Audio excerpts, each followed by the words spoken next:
Introduction, 7th video. This is a new series of YouTube videos in the Latter-day Trumpet YouTube channel. This channel explores all aspects of the Book of Mormon, especially the geography and archaeology. Many Book of Mormon leaders and scholars believed that the Lehi colony landed in northern Chile in South America, as taught by the prophet Joseph Smith in the School of the Prophets. Many of these theories are true, but they are not considered as official church doctrine. This 4th series of the channel is called Characters of the Book of Mormon, and the 8th episode of this series is called Nephi, the Prophet of the Lord, Part 2. This is the second video of the prophet Nephi and first king in the Promised Land. Nephi, the Prophet of the Lord, Part 2. The second of videos on the prophet Nephi begins after the family of Lehi successfully reaches the Promised Land about 591 BC. The first thing the family does is give thanks to God for their safe arrival. Next, they plant their seeds and tend their new crops. They find many useful animals in the forests. And it came to pass that after we had sailed for the space of many days, we did arrive at the Promised Land. And we went forth upon the land, and did pitch our tents, and we did call it the Promised Land. And it came to pass that we did begin to till the earth, and we began to plant seeds. Yea, we did put all our seeds into the earth, which we had brought from the land of Jerusalem. And it came to pass that they did grow exceedingly, wherefore we were blessed in abundance. And it came to pass that we did find upon the land of promise, as we journeyed in the wilderness, that there were beasts in the forest of every kind, both the cow and the ox and the ass and the horse and the goat and the wild goat and all manner of wild animals, which were for the use of men. And we did find all manner of ore, both of gold and of silver and of copper. 1 Nephi 18, verses 23 and 25. The prophet Father Lehi, after some time in the Promised Land, blesses all the members of his family. He encourages and teaches them and prophesies of the family members. He takes with him all of those family members who want to follow him into the wilderness and be led by the Lord. So those that follow Nephi are his own family, Sam and his family, Jacob and Joseph, Zoram and his family, and Nephi's sisters. So those that want to follow Nephi are his own family. And it came to pass that the Lord did warn me that I, Nephi, should depart from them and flee into the wilderness, and all those who would go with me. Wherefore it came to pass that I, Nephi, did take my family, and also Zoram and his family, and Sam, mine elder brother, and his family, and Jacob and Joseph, my younger brethren, and also my sisters, and all those who would go with me. And all those who would go with me were those who believed in the warnings and the revelations of God. Wherefore they did hearken unto my words. And we did take our tents, and whatsoever things were possible for us, and did journey in the wilderness for the space of many days. And after we had journeyed for the space of many days, we did pitch our tents. 2 Nephi chapter 5, verses 5 to 7. Nephi's group traveled for the space of many days to reach what would eventually be called the city of Nephi. In 1832, Joseph Smith taught in the School of the Prophets that Lehi's family landed in Chile at the 30th parallel, near this present city of Cocachimbo. If Nephi traveled for the space of many days, we can assume that they traveled possibly 600 to 1,000 miles to the north. That distance traveling with small children and all their animals and burden would easily place them at Cusco, Peru. This is the ancient capital city of the Chavan people, which later became the capital city of the Incas, or our Book of Mormon city called the city of Nephi. And my people would that we should call the name of the place Nephi. Wherefore, we did call it Nephi. And all those who were with me did take upon themselves to be called the people of Nephi. And we did observe to keep the judgments and the statutes and the commandments of the Lord in all things, according to the law of Moses. 2 Nephi chapter 5, verses 8 to 10. Nephi, with his leadership, put everyone to work in planting crops, herding their animals, and building homes. Nephi had brought with them the sword of Laban, the liahona, and the brass plates. These three sacred articles became very important for the people of Nephi. And the Lord was with us, and we did prosper exceedingly. For we did sow seed, and we did reap again in abundance. And we began to raise flocks and herds and animals of every kind. And I, Nephi, had also brought the records which were engraven upon the plates of brass, and also the ball, or compass, which was prepared for my father by the hand of the Lord, according to that which is written. And it came to pass that we began to prosper exceedingly, and to multiply in the land. 2 Nephi chapter 5, verses 11 to 13. Nephi and his people made swords and created places of resort for safety against future wars. Most importantly, they kept the commandments of God, and the Lord did bless them with good crops and the opportunity to build a temple, a new city, and society worshiping God. And I, Nephi, did take the sword of Laban, and after the manner of it did make many swords, lest by any means the people who were now called Lamanites should come upon us and destroy us. For I knew their hatred towards me and my children, and those who were called by my people. And I did teach my people to build buildings, and to work in all manner of wood, and of iron, and of copper, and of brass, and of steel, and of gold, and of silver, and of precious ores, which were in great abundance. 2 Nephi chapter 5, verses 14 to 15. The story of Nephi in the Book of Mormon is incredibly similar to the legend of Manco Capac from the ancient history of Peru. Their three sacred articles and the temple of God are all mentioned here in the legend by Fernando and Edgar Salazar.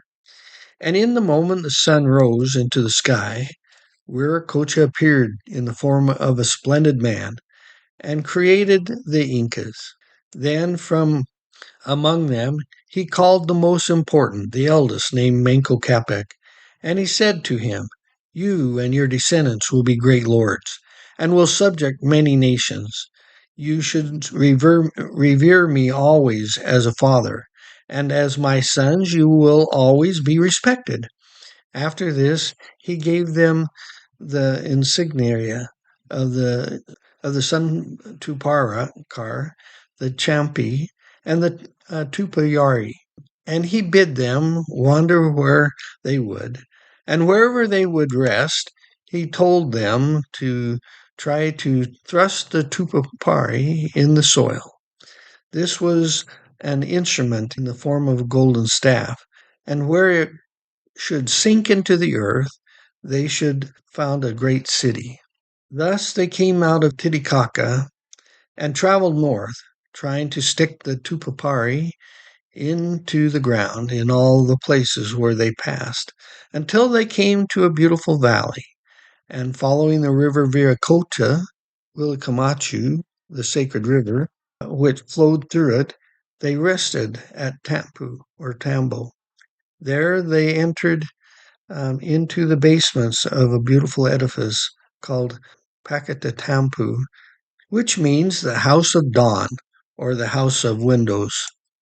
At that precise moment, Manco Capac, or Aja Manco, was engendered by a sun ray, and afterwards his brothers also came out, and they were called Ajakachi, Aja and Aja accompanied by their women named Mama Olu, Mama Kura, Mama Ragua, and Mama Huako.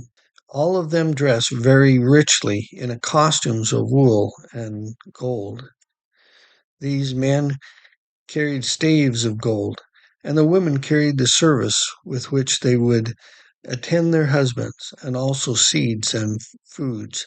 At once they had come out into the world.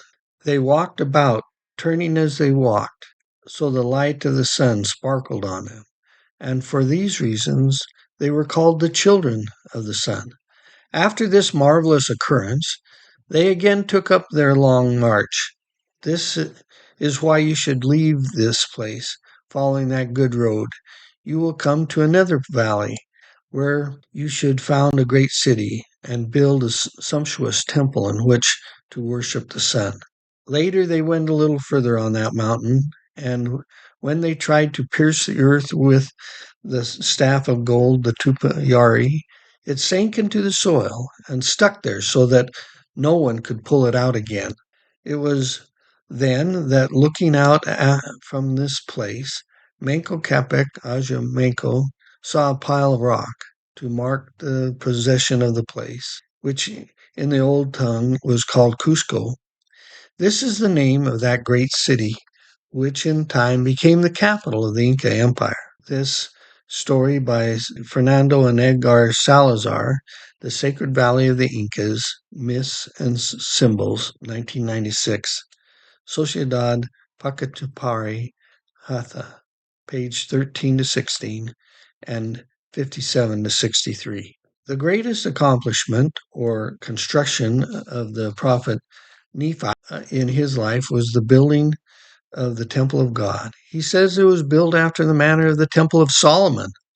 This would mean that it would have several rooms for ordnance work and instruction, and a room for the Holy of Holies. The Temple of Solomon was built using great carved boulders of fine stone. This fine stonework took masons many years to finish and became the most beautiful building in the ancient world and the envy of the nations. Remnants of the temple in Jerusalem still exist today and give us an idea of what this magnificent building would have been like. So Nephi was familiar with the temple in Jerusalem. And so it is a significant point to realize that Nephi's temple would have been very similar in construction. A temple built of beautiful stonework that would last through the ages. And I, Nephi, did build a temple, and I did construct it after the manner of the temple of Solomon, save it were not built of so many precious things, for they were not to be found upon the land. Wherefore it could not be built like unto Solomon's temple, but the manner of the construction was like unto the temple of Solomon, and the workmanship thereof was exceedingly fine. And it came to pass that I, Nephi, did cause my people to be industrious and to labor with their hands. 2 Nephi chapter 5, verses 16 to 17.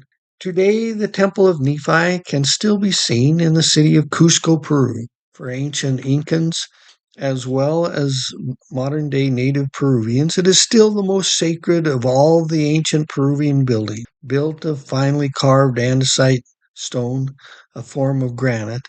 It has survived the centuries of wars and different governments. The Temple of Coricancha exists today in the center of Cusco at the Puma's navel.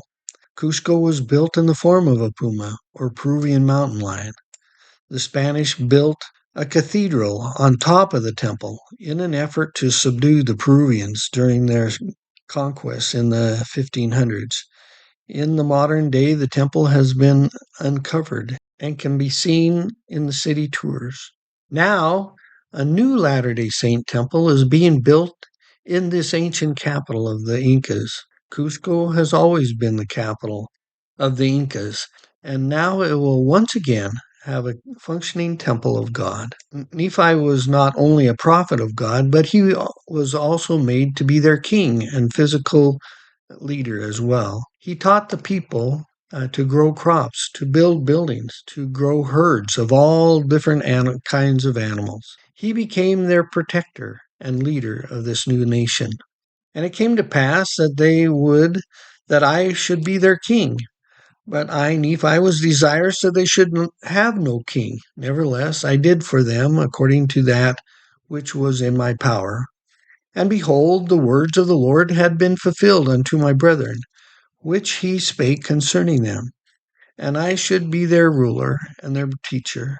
Wherefore I had been their ruler and their teacher, according to the commandments of the Lord, until the time they sought to take away my life. 2 Nephi chapter 5, verses 18 to 19. Nephi led his people in righteousness in the city of Nephi for more than 40 years. He had help from his sons that became the future leaders.